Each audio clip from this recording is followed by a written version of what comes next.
The venerable Land Raider is the Space Marine tank, an unstoppable armored juggernaut that bristles with heavy weaponry while still being able to carry some of the bulkiest Marine squads directly into the heart of a battle. The Land Raider is a line breaker, intended for the most intense frontline conflict where its positioning can never be totally secure. To mitigate the danger of being flanked, the Raider is heavily armored on all sides with a layered approach to the makeup of its hull. Layers of adamantine, plasteel, ceramite, and thermoplast fiber mesh form a complete protective barrier and is in fact some of the toughest armor of any vehicle in the Imperium. And then there's the firepower. The base Phobos model of the Land Raider uses a twin-linked las cannon on both side sponsons, a twin-linked heavy bolter on a hull-mounted turret, and a pintle-mounted storm bolter.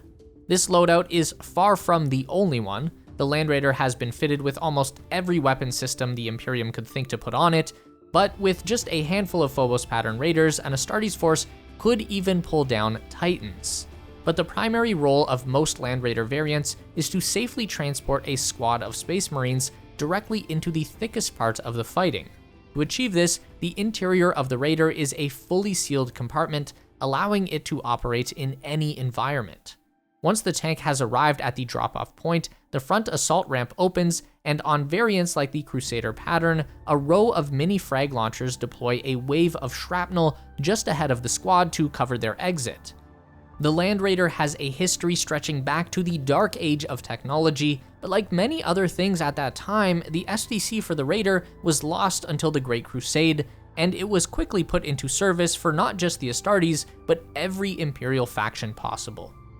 But in the opening years of the Horus Heresy, the Forge World responsible for the Raider's production sided with Horus, and so the Emperor made a decree that only Space Marine forces could operate Land Raiders until the Forge World was recaptured or replaced, which never happened, so the Raider is still an Astartes exclusive tank to this day.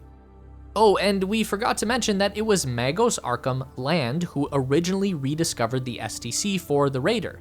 That's right, the Land Raider isn't named that because it raids the land, it is literally Land's Raider. Welcome to 40k, folks.